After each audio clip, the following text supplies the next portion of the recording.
Firstly, I'd really like to thank the monitoring group and Tottenham Rights for organising this brilliant conference and bringing us all together to hear such fascinating stories and deeply worrying stories as well.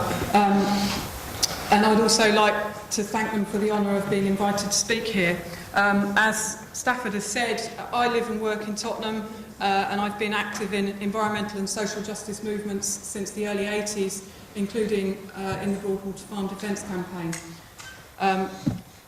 Through my activity in environmental and social justice movements, I met a man who I knew as John Barker. I met him at a meeting of London Greenpeace that I was involved in 1987. And I started a relationship with him. After I'd known him for about 3 years as a friend, I began a relationship with him. I now know that his real name is John Dines and that he was an undercover policeman that had been sent to infiltrate protest groups in North London. But obviously I didn't know that at the time. We became close over a period of time where he, I would say, akin to a grooming process, basically emotionally manipulated me into becoming very close to him by talking to me about the death of his parents. In fact, they were both still alive, by telling me that he had no one left in his life when actually he had 4 siblings and he was actually married while all this was going on. And so on. And it's not just me that this has happened to. There's many, many other women that have had the same experiences. We became close friends and then started a relationship. We moved into a flat together. We discussed starting a family and we discussed spending the rest of our lives together. I really loved him very deeply and he said that he loved me. Then after about 18 months together, he appeared to be going through some sort of mental breakdown and then he disappeared. And I was left completely distraught, both at having lost him, someone who I loved so deeply, and with worry that with his fragile mental state he might be suicidal. So as a result of that, I spent years trying to find out, well, trying to find him, trying to find out what had happened to him and trying to make sense of this huge mystery in my life. Eventually, I went into, on an instinct, I went into the registry of births, deaths and marriages that at the time was on the corner in Holborn, and in there I came across a record showing that he had actually, the identity that he'd been using was actually the identity of a child who'd died aged 8 years old. And that really ripped my world apart, because at that point, you know, here was this man who I thought I knew so well and loved so deeply, and yet he didn't actually exist. I didn't even know the name of the person who I'd been in a relationship with. And it threw all my other relationships into doubt, because if you can think you know someone so well and yet they're not who they say they are, what does that say for anybody else around you? It really shook my trust in my own judgment. I continued my search, and many years later I eventually found out his real name and that he'd been married. I found his marriage certificate, which said that he was a police officer at the time he got married. And, you know, that really ripped me apart as well. I had a huge sense of violation that, you know, the police had been in my life in this way. But then what happened was, I hadn't really talked to many people about this, because obviously if it was possible that he was an undercover police officer, then it was possible that anybody else in my life might be, and so I had to be careful who I was talking to, or they might find out and they might pass it back to the state and they would prevent me from finding out the truth. So I hadn't talked to many people about this, but when I did talk to them about having found this marriage certificate, people said to me, no, I was being paranoid. That wouldn't happen in this country. You know, the state would not go to those lengths. What was more likely was that actually, you know, he'd been a police officer in his past and he now wanted to get involved with political activism, and he'd been embarrassed about his past, so he'd, you know, invented a new identity. And basically, it wasn't until 2011, which was 19 years after he disappeared, that I found out he was an undercover policeman. And the only reason that I found out was because I was contacted by the partner of a the former partner of another undercover policeman who told me that her ex-partner had told her that John had been an undercover policeman. All this happened around the same time that Mark Kennedy was exposed. He was portrayed as a rogue officer, but I knew from my experiences, and also I was aware of some other women who had fears as well, that he wasn't a rogue officer, and so 8 of us got together to bring a legal action against the Metropolitan Police, and that case involved 5 different undercover police officers over a period spanning 25 years, which absolutely showed that it was systematic abuse, not just individual. And I should say also that there are still more cases that are still in the legal system. There's at least another 5 women who are bringing cases against the Met and other police forces, and also private detective agencies, private investigation firms. And there are more women that I am aware of who have not yet taken legal action. So really, it is just the tip of the iceberg that is exposed at the moment. We fought this case to expose what had happened because nobody wanted to admit or believe it, and to try and stop it happening to anybody else again. But through coming together and discussing our experiences, we discovered that what had seemed like individual sob stories and emotional outbursts from the men were repeated patterns of behaviour that could only have come through a training programme.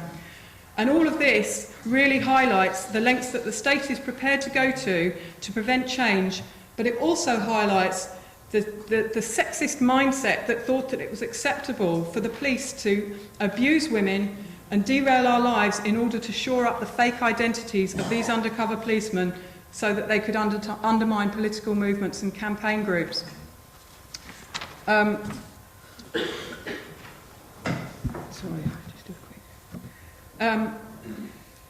actually wanted to touch as well about a little bit more about the sexism of the police and the legal system, and how they came to think it was okay to use women in this way. There is a predominantly male police force. It was originally completely male, and in terms of this unit, it was entirely male until Greenham Common protests happened, when they decided they had to have some women in the unit in order to infiltrate Greenham Common. We also faced the sexism at the Home Affairs Select Committee, where we appeared in front of the Home Affairs Select Committee to expose what was going on with these relationships, and that committee asked us what we'd done. We were almost expected to prove our innocence. They repeatedly asked a senior officer who also gave evidence the same day as us to apologise for the use of the identities of dead children, but they never once asked her to apologise to us. There was definitely an assumption of guilt that we must have brought this on ourselves, and that is actually the same attitude that blames violence against women on what we're wearing, or on where we're walking, or on whether or not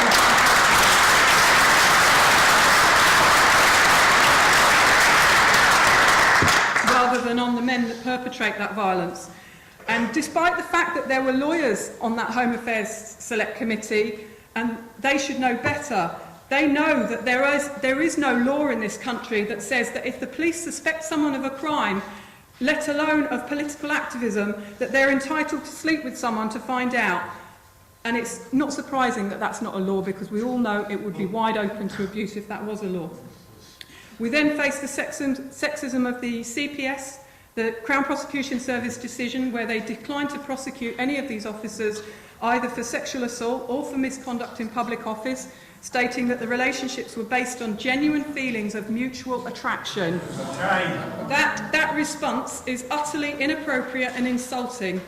The consent was clearly negated by the level of deception, not simply as to who they were, but as to the purpose of these relationships. The idea that anybody would consent to a relationship with somebody who was spying on them and using a false identity is clearly a complete joke.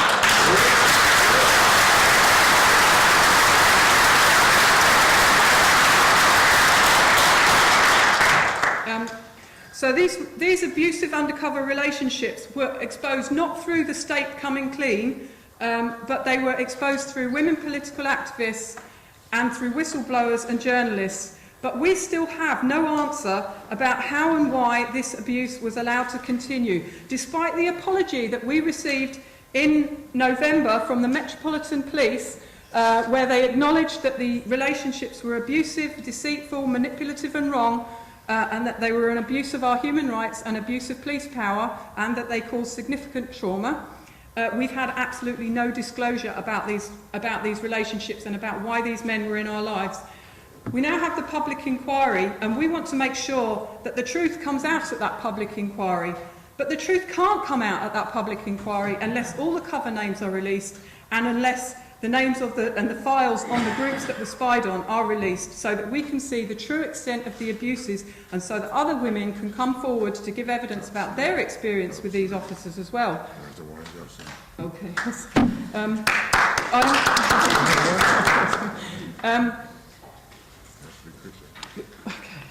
People in this country like to think that we live in a democracy and that we're free to challenge those holding power and to bring about change. It's true that we have more freedom of expression than many countries, but we also have massive interference, which is largely unseen, from those who hold power and want to preserve the status quo. As you heard this morning, the SDS was set up in 1968 at a time of massive growing social unrest, protests against the Vietnam War and burgeoning movements for equality for women and black people and for working people.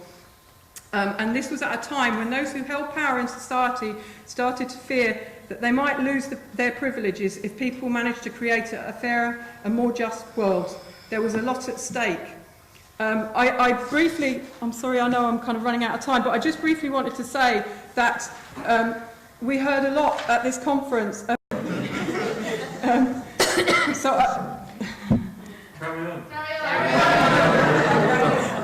There is a lot of people on the agenda, although two have disappeared. Yeah, no, I'm sorry. We heard at this conference about how the police infiltrated family campaigns for justice after racist or police murders, claiming that it was to prevent outsiders creating disorder and that they were worried that there might be violence on demonstrations, that, for example, the windows of the BNP, a far-right organisation, might have got broken. Firstly, I want to say, what is a broken window compared to the life of a young black man whose murder they were failing to investigate? And secondly, I want to say that violence breaks out and windows get broken up and down the country every Friday and Saturday night after pub closing time. But nobody advocates sending undercover police officers into every pub in the country on the off chance that it would stop a fight or would stop windows being broken. We have to be absolutely clear that this is political policing. That is why they are sending officers into these movements, into political movements, into family campaigns. They want to spy on those movements so that they can prevent the police force being embarrassed by how they fail to do their job, and so that they can prevent change from taking place. They do that by seeking to spread smears, and they do that by seeking to divide us. And one of the ways they seek to divide us is by saying good and bad protesters and demanding that we should go home.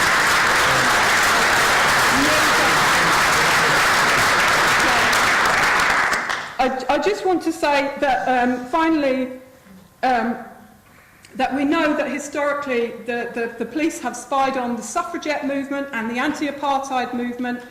But despite that, those movements had massive successes, and that's what we all need to take from this, is that despite the oppression that people face, we can and still will fight for justice, and we can and should continue to fight for a better world where everybody is treated with respect and dignity, and where we have a sustainable future on this planet.